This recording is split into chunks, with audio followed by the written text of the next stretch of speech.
A widow seeking employment finds herself cooking for a wealthy cattle rancher, but everything changes when his little girl asks, "Could she put me to bed as well?" The Wyoming wilderness, deep winter, 1892. Thick snowfall blanketed the landscape, obscuring the silhouette of Bitter Creek's railway stop. The locomotive came to a grinding halt, its iron wheels scraping against frost-covered tracks. White vapor rose and dispersed, revealing a woman emerging from the last passenger car. Hannah Cooper stood there, 26 years old, wearing a worn woolen dress with patches at the joints, her leather boots showing signs of countless journeys. A threadbare wrap clung to her sturdy frame, though the bitter wind pierced through it mercilessly. Her right hand gripped a battered wooden trunk secured with rope. Against her heart, she pressed a small weathered pouch made of cracked leather. The platform crowd shifted their attention toward her. "Is that the woman?" someone whispered. "Indeed, the coal miner's wife?" came the hushed reply. A lady clicked her tongue disapprovingly. "Her husband perished in that mine explosion 2 seasons ago. My cousin mentioned she pleaded for seamstress work, but nobody would keep her employed. She doesn't belong here, should have remained where she came from. This frontier will consume her."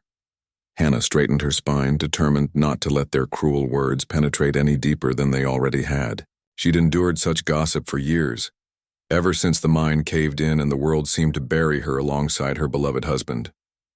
The painful memory flashed before her. Men stumbling from the smoke-filled entrance, their faces blackened with coal dust, someone carrying a lamp, another crying out her husband's name, yet no one emerged carrying him home.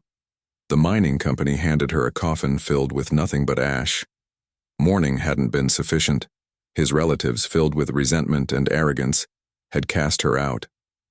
"You bear no children, have no purpose. Here," they'd declared.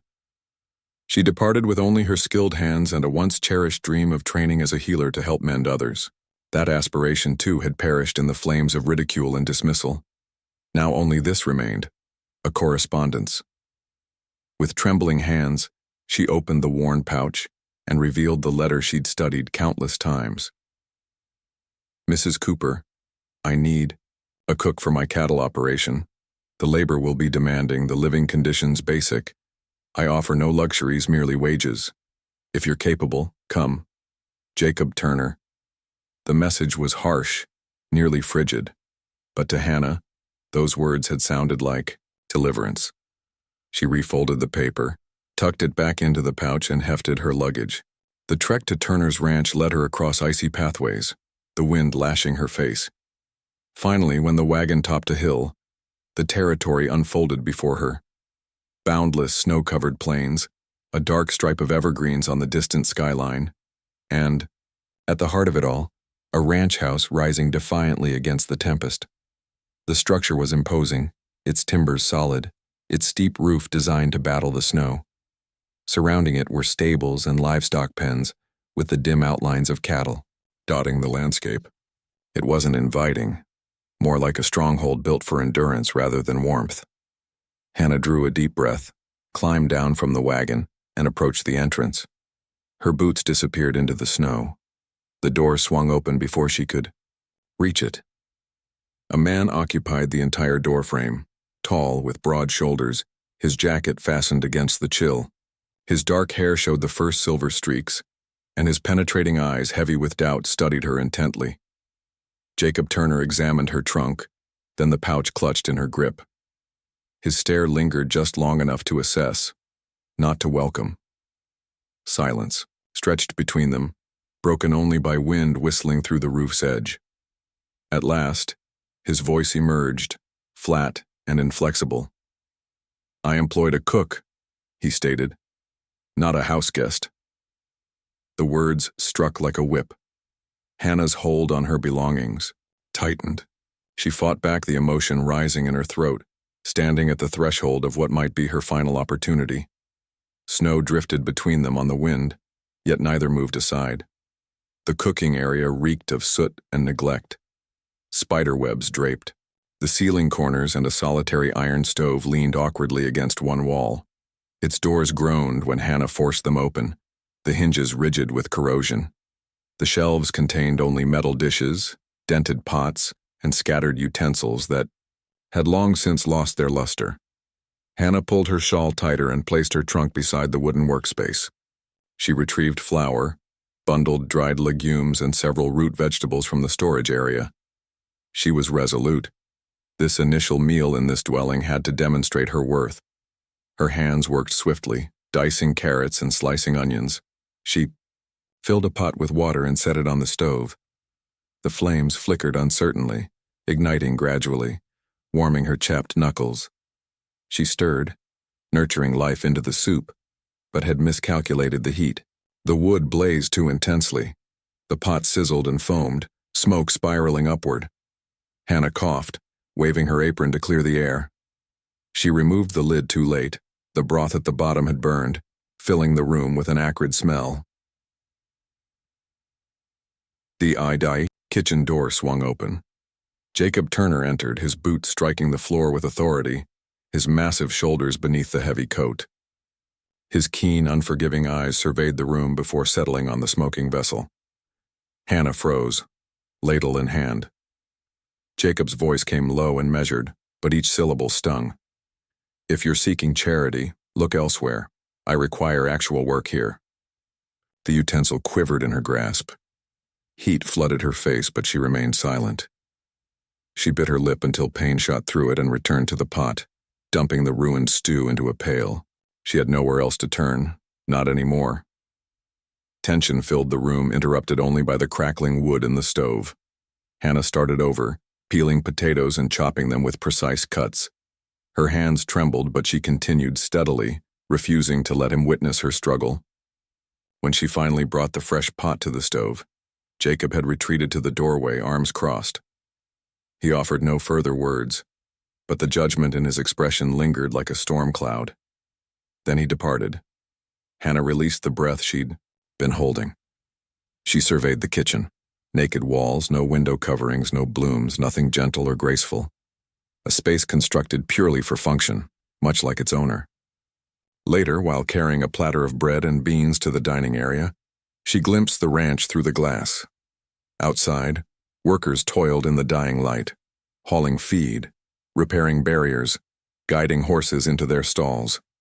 Not a single woman visible. The entire operation functioned like machinery, effective but lacking warmth. The door squeaked. A tiny figure emerged, bare toes on the wooden planks, brown ringlets tumbling into curious eyes. Sarah Turner, 4 summers old, clutched a tattered doll against her chest and peered into the kitchen. Her voice came small and hesitant, yet brimming with wonder. "Will you be staying?" Hannah bent slightly, taken aback. The child's gaze held such openness, such abundance of something she hadn't witnessed in years, possibility. Before she could respond, another voice interrupted sharply. "She prepares meals, nothing more." Jacob stood behind his daughter, his expression as unreadable as granite. Sarah's shoulders drooped slightly, but she didn't look away from Hannah. Hannah swallowed hard, turned back to the counter, and began scrubbing the scorched pot. Her hands ached, but she worked until the metal showed faint gleams again. When she glanced over her shoulder, Sarah remained there, doll in arms, watching her with quiet anticipation. And for the first moment that day, Hannah felt the tiniest strand of belonging woven, not from Jacob's harsh words, but from the gaze of a child who wished for her to remain. Hannah awakened before sunrise each day, kindling the stove while the heavens still wore their starry cover. She repaired torn window hangings, mended loose seams on Jacob's clothing, and scrubbed the soot-stained kitchen walls until they revealed hints of pale timber beneath. Gradually, the room began to transform, not with opulence, but with the gentle warmth of a woman's touch. Sarah was always nearby. Every morning, the little girl shuffled into the kitchen with tangled locks, dragging her ragged doll by one limb. She'd climb onto a chair, observing Hannah work dough or stir breakfast porridge. "Share a tale with me," she'd request, her voice quiet but determined.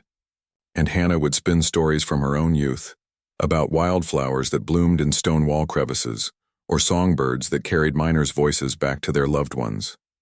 Sarah listened with wide, sparkling eyes, her giggles shattering the house's silence like spring's first melody. Jacob took notice. He rarely conversed, but when he walked past the kitchen and heard his daughter's laughter, his pace would slow. He'd glance inside, spot Hannah hunched over the table with Sarah beside her, then continue without comment. The evenings grew quieter. Hannah sat near the stove repairing torn stockings while Jacob smoked his pipe on the porch. Even in silence, the house felt less empty than before. One night, when the lamps burned dim and wind rattled the window shutters, Jacob carried Sarah upstairs. Hannah remained below, tidying the table. She heard creaking footsteps overhead, then the gentle murmur of a father's voice. "Sweet dreams, my darling." A pause followed. Then Sarah's tiny, hopeful whisper drifted down the stairway. "Papa, could she tuck me in as well?" The word shattered through the quiet like stone through crystal. Upstairs, Jacob went rigid. His hand froze above the blanket, his heart racing. He gazed down at his daughter, her eyes round and luminous, filled with a yearning deeper than language could express. In that look, he recognized not merely longing, but a wound he could never mend alone. The craving for a mother's gentle touch made his chest constrict. He'd built walls around himself for years, burying anguish beneath labor and quietude. But here it surfaced again, alive in his daughter's eyes.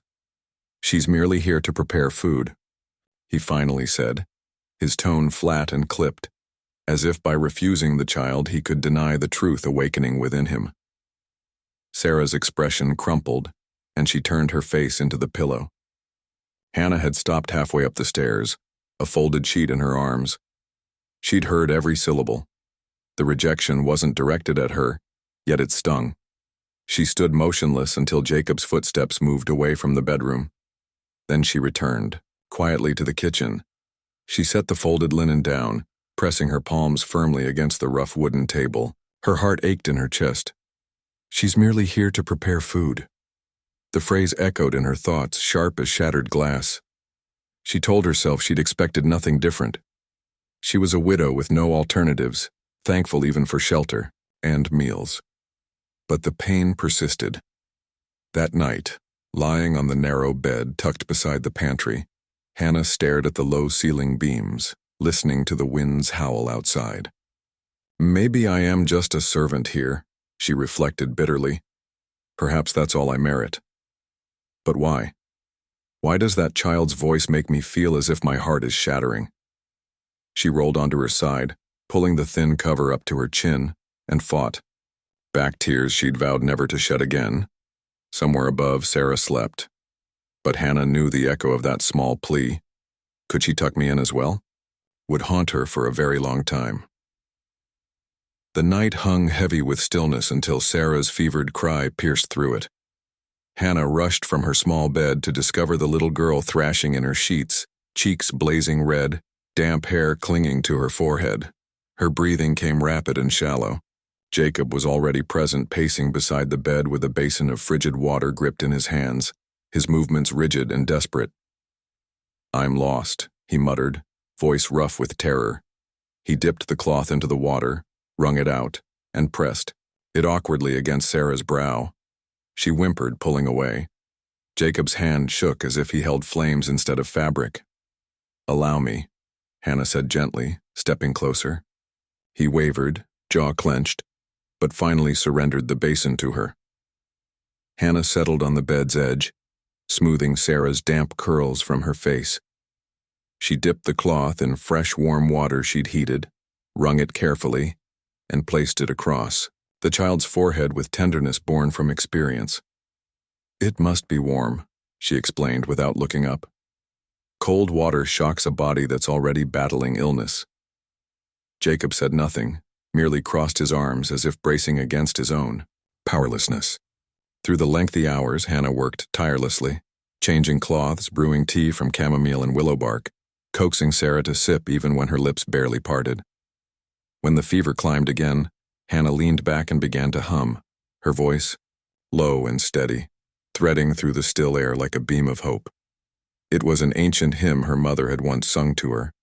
the kind of melody that seemed to emerge from a time before heartache. Jacob stood in the doorway, his tall silhouette filling the hall. He didn't enter, just leaned one hand against the frame, his shadow stretching across the wall as he listened. The sound penetrated him, working at the cracks in a heart he'd entombed beneath years of silence. For so long his home had been a mausoleum, every noise a reminder of what was lost. But tonight, he heard something vibrant. His lips parted and words escaped before he could prevent them. "It's been so long, I'd forgotten what a lullaby sounded like." Hannah didn't respond. She continued humming, her hand resting gently on Sarah's, her eyes never leaving the little girl's face. Slowly, the child's breathing steadied. The fever broke with perspiration that gathered along her hairline. Her small fingers clutched at Hannah's dress as if anchoring herself in that voice. Jacob remained in the doorway long after Sarah drifted into peaceful slumber. When the song finally faded, Hannah's head bowed. Exhaustion overtook her, and she slumped against the bedside, still holding the child's hand. Her dark hair fell across her face, her shoulders rising and falling with slow, heavy breaths. For a long moment, Jacob stared. Something unfamiliar stirred within him, a tenderness he hadn't permitted in years. Quietly, he entered the room. His boots made no sound on the carpet. He reached for the blanket at the foot of the bed, lifted it, and draped it across Hannah's shoulders. His fingers lingered just a moment longer than necessary, brushing the fabric near her hand. He looked at her then. Her face softened in sleep, her body curved in both weariness and devotion. The hardened lines around his eyes relaxed. For the first time since burying his wife, Jacob Turner allowed warmth into his gaze. Then he turned away, leaving the lamplight to flicker over the woman and child she'd protected through the fever's storm, as if they were the only two lights still. Burning in a house long forgotten by song, the tempest struck without warning. One instant the fields lay peaceful beneath the pale afternoon sky. The next the horizon darkened, churning with dirt and debris. The sound built to a roar, shaking shutters and sending loose planks crashing against the stable walls. Hannah was outside with Sarah, the little girl chasing a stray kitten that had bolted toward the barns.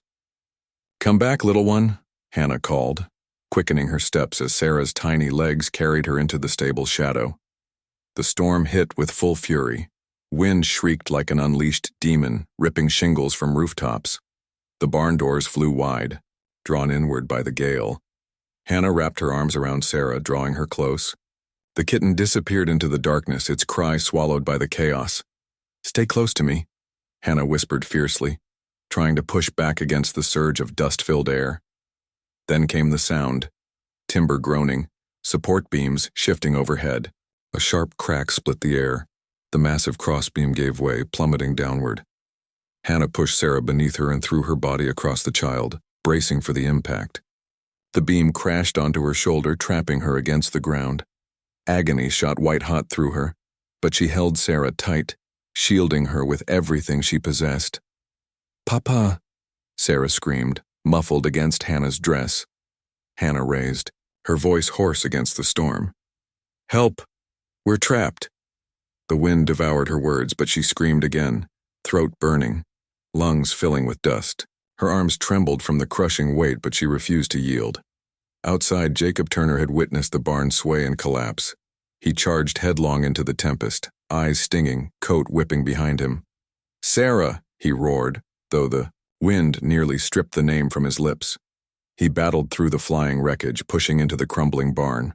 Shadows engulfed him, but he strained to hear above the mayhem. Then, a cry. Hannah's cry. He lunged forward, stumbling over fallen timber until finally his hands found the beam pinning her. Beneath it, Hannah's face was streaked with dirt. Her arms curved desperately around the child pressed to her chest. For an instant, the sight froze him. His daughter's tiny form trembling, Hannah bleeding from her temple yet refusing to move, so the girl wouldn't bear the weight. Jacob bellowed and braced his back beneath the beam, muscles straining, veins bulging at his neck. With a surge of strength he didn't know remained, he heaved the timber aside. Sarah scrambled into his arms, sobbing. Jacob clutched her tight, his lips pressed into her hair, breathing her in as if she'd been lost forever. Then he turned to Hannah, still kneeling, shoulders shaking. He pulled her to her feet, drawing her against him as if she too were a lifeline he couldn't afford to lose. His voice broke, raw and exposed. "I can't lose her," he said hoarsely, holding Sarah close with one arm and Hannah with the other. His eyes burned into hers. "Or you." For the first time his voice carried not command or distance but fear and something deeper trembling beneath it. Hannah blinked through the dust, stunned by his words, too shaken to respond. Jacob tore off his coat and wrapped it around both her and Sarah, bundling them together against his chest. He drew them close, his broad frame shielding them from the storm that still raged outside. And there, in the wreckage of the barn with wind screaming and dust swirling, Jacob Turner held his daughter and the woman who'd saved her, his arms trembling, not from cold, but from the terrifying realization of how close he'd come to losing the only two souls left that could still claim his heart. The days following the tempest passed more gently, as if the earth itself was recovering. The barn lay in shambles, its beams scattered like broken ribs across the frozen ground. Yet inside the house a transformation had begun, something invisible but profoundly felt. Jacob no longer maintained his distance during meals. He stayed longer, asking about the bread's rise, whether the soup needed seasoning. He began sharing fragments of his day, how many cattle had strayed too far, how the workers complained about mending barriers in the bitter cold. His voice had grown gentler, the edges still firm but no longer sharp. Sometimes he even permitted a slight smile when Sarah giggled too loudly, or when Hannah gently scolded the girl for spilling her drink. Sarah flourished in this newfound warmth. She clung to Hannah more openly now, pulling her into games, insisting on stories by the hearth. At night, when Jacob returned from the fields, he sometimes paused to find them both hunched over a picture book, Hannah's arm encircling the little girl. He said nothing, but his gaze lingered longer each time, as if memorizing the scene. One evening, while folding linens in the quiet bedroom hallway, Hannah opened a drawer she'd never disturbed before. Beneath a pile of shirts lay a square of fabric. She lifted it delicately, a handkerchief of fine linen, its borders embroidered with blue thread. In the corner, stitched in careful script, was the name Anna. Hannah's breath caught. She smoothed the fabric between her fingers, feeling the ghost of another woman's existence pressed into every thread. For a moment she nearly returned it, as if she'd intruded on something holy. Behind her, Jacob's voice filled the silence. "You discovered it." She turned, startled. He stood in the doorway, hands at his sides, his gaze fixed on the handkerchief. "I should have stored it away years ago," he said quietly. "But I couldn't. I believed if I released it, it would mean I'd failed her. As if loving again meant erasing her memory." His eyes met Hannah's then, unguarded, and his words fell with a weight that stilled the very air. "I thought letting go meant failing her. But perhaps it means loving again." Hannah's throat constricted. She blinked against the tears pressing forward, the ache that had dwelled inside her chest for so long. She held the handkerchief to her heart, then spoke softly. "Your daughter already understands. She chose me before you did." For a long moment Jacob remained silent. The only sounds were the fire crackling faintly downstairs and Sarah's laughter echoing from her room. Then he stepped forward. Slowly, as if uncertain of his right, he reached for Hannah's hand. His fingers were rough, weathered from years of labor, but the touch was careful, almost sacred.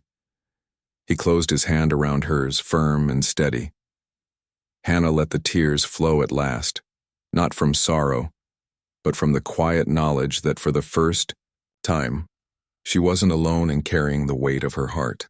Jacob held her gaze, his silence speaking more than words ever could. And in that silence a new vow was born, not to replace what was lost, but to carry forward with what still remained. The spring breeze carried the fragrance of blooming bushes and earth as the townspeople assembled in the square. Lanterns hung from cartwheels and fence posts, fiddles tuned up, boots tapped on the packed dirt, and merriment filled the air. It was the season's first celebration after the harsh winter, and every person seemed eager to shed the cold. Jacob Turner had never favored gatherings. He stood rigidly at the square's edge, his broad silhouette casting a long shadow in the lantern glow. Beside him, Hannah smoothed the skirt of her simple cotton dress, the color modest but unremarkable. Yet something about her bearing, shoulders erect, eyes bright with quiet strength, made people pause, turn, and look twice. It hadn't been Jacob's notion to attend. Sarah had pleaded with him, her little hands tugging his sleeve until he'd surrendered. "Papa, please come," she'd begged. "And bring Miss Hannah, too."